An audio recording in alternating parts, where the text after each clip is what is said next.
प्रिय दर्शकों, हमारे YouTube चैनल गुरुमंत्र में आपका स्वागत है। आपने अपने बुजुर्गों से सुना होगा कि जिस घर में दरिद्रता सामा जाती है, उस घर का नाश हो जाता है। दोस्तों, दरिद्रता का मतलब होता है जिस घर में माँ लक्ष्मी का वास नहीं होता, उस घर में दरिद्रता सामा जाती है। आखिर क्यों ऐसा होता है कि लोग कितना भी पैसा कमाते हैं, लेकिन घर में पैसा टिकता ही नहीं है और उस घर में हमेशा कोई ना कोई अशुभ घटनाएं होती रहती है। दोस्तों, वास्तु शास्त्र के अनुसार जिस घर में औरतें भोजन का सत्कार नहीं करती है या भोजन करने का तरीका नहीं पता होता है, उस घर में दरिद्रता सामा जाती है और पूरे घर का नाश कर देती है। तो आइए जानते हैं कि घर में दरिद्रता कैसे प्रवेश करती है।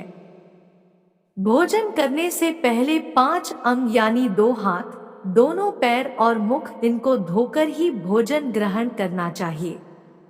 भोजन ग्रहण करने से पहले अन्न देवता तथा अन्नपूर्णा माता की स्तुति करके उनका धन्यवाद देते हुए तथा ईश्वर से सभी भूखे प्राणियों को भोजन प्राप्त होने की कामना करते हुए ही भोजन ग्रहण करने की शुरुआत करनी चाहिए। भोजन बनाने वाली महिला को स्नान करने के पश्चात ही शुद्ध मन से मंत्र जाप करते हुए रसोई घर में भोजन बनाना चाहिए। सबसे पहले 3 रोटियां पहली गाय, दूसरी कुत्ता और तीसरी रोटी कौआ के लिए अलग निकालकर और उन तीनों रोटियों में से किनका तोड़कर अग्निदेव का ध्यान करते हुए उन्हें भोग अर्पित करना चाहिए और उसके पश्चात ही रोटियां बनाकर घर के सदस्यों को भोजन खिलाना चाहिए। तो आइए जानते हैं भोजन करने के नियमों के बारे में। भोजन हमेशा पूर्व या उत्तर दिशा की ओर मुख करके ही ग्रहण करना चाहिए। दक्षिण दिशा की ओर मुख करके किया गया भोजन प्रेत को प्राप्त होता है। ऐसा करने से घर में प्रेत आत्माएं आकर्षित होती हैं और वहीं पश्चिम दिशा की ओर किया गया भोजन रोगों की वृद्धि करता है और घर में परेशानियां आने लगती है। बिस्तर पर बैठकर भोजन करना, अपने हाथों में भोजन लेकर खाना अथवा टूटे फूटे बर्तनों में भोजन ग्रहण कभी नहीं करना चाहिए। ऐसा करने वाला व्यक्ति नरकगामी होता है।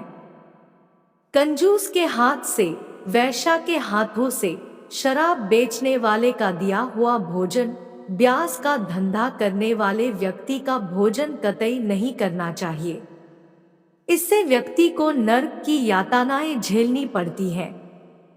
महाभारत के अनुसार भीष्म पितामह कहते हैं कि भोजन के दौरान आपकी थाली में अगर बाल या कंकड़ आ जाए तो उसे वहीं पर छोड़ देना चाहिए। बाल आने के बाद भी खाए जाने वाले भोजन से दरिद्रता का सामना करना पड़ता है। आपके भोजन की थाली को अगर कोई व्यक्ति लांघ जाए या भोजन की थाली को ठोकर लग जाए तो ऐसा भोजन दूषित हो जाता है। वहीं भीष्म पितामह ने अर्जुन को बताया था कि एक थाली में जब भाई भाई भोजन करे तो वो भोजन अमृत के समान हो जाता है। ऐसे भोजन से धन धान्य, स्वास्थ्य और लक्ष्मी की वृद्धि होती है। ऐसे भाई को नरक नहीं जाना पड़ता और ऐसे भाइयों को स्वर्ग की प्राप्ति होती है। वहीं भीष्म पितामह के अनुसार पति पत्नी को एक थाली में भोजन करने को निषिद्ध माना जाता है। भीष्म पितामह के अनुसार एक ही थाली में पति पत्नी भोजन करते हैं तो ऐसी थाली को मादक पदार्थों से भरी थाली माना जाता है। पत्नी को पति के भोजन करने के उपरांत ही भोजन करना चाहिए, जिससे घर में सुख समृद्धि बढ़ती रहे और 7 जन्मों तक का साथ मिल जाए। लेकिन आज के जमाने में पति पत्नी के साथ भोजन करना अच्छा माना जाता है। तभी घर में कलह, दरिद्रता का आगमन होता है और पति पत्नी के रिश्ते नहीं टिकता है। ज्यादा आधुनिक होना भी ठीक नहीं है। जिस घर में भोजन का आदर होता है, उस घर में कभी भी बीकर नहीं उत्पन्न होता।